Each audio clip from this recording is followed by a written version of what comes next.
Top quality और consistent performance के लिए सिर्फ सिल्वर पंप्स। टॉप क्वालिटी और कंसिस्टेंट परफॉर्मेंस के लिए सिर्फ सिल्वर पंप्स, नाम याद रखना। धुळे शहराच्या देवपूर भागात तब्बल 250 कोटी रुपये खर्च करून सांडपाण्यासाठीची योजना करण्यात आलेली आहे आणि ही योजना आता अंतिम टप्प्यात आली असून आपण जर बघितलं तर या ठिकाणी जे काही सांडपाणी आहे या सांडपाण्याचा हा जलशुद्धीकरण केंद्र आहे। या ठिकाणी संपूर्ण देवपूर भागातील सांडपाणी पाईपलाईनद्वारे आणून या ठिकाणी शुद्धीकरण केंद्रात आणले जाणार आहे आणि हे पाणी शुद्ध करून ते पांझरा नदीमध्ये सोडण्यात येणार आहे। आतापर्यंत हे शुद्धीकरण केंद्राचं 100% आता काम पूर्ण झालेलं आहे आणि आता या ठिकाणी 8 जे काही कर्मचारी हे नेमले जाणार आहेत। या 8 कर्मचाऱ्यांच्या द्वारे या ठिकाणच्या हे सर्व जे काही शुद्धीकरण केंद्र आहे सांडपाण्यावर ज्या ठिकाणी शुद्धीकरण केले जाणार आहे या ठिकाणी नियंत्रण केले जाणार आहे आणि त्यानुसार आता त्यांची नेमणूक होणं महत्त्वाचं ठरणार आहे।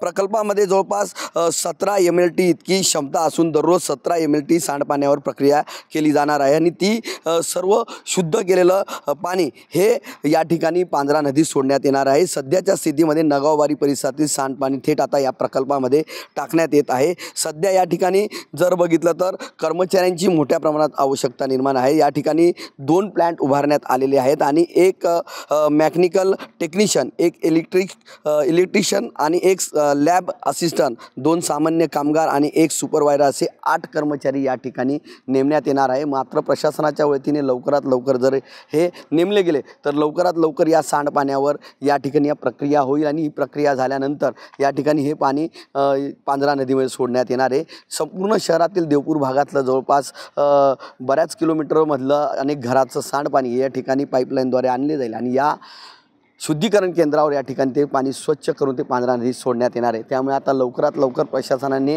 ही कर्मचाऱ्यांची व्यवस्था करावी अशी मागणी आता जोर धरू लागली आहे। मनीष मासोळे, TV9 मराठी, धुळे।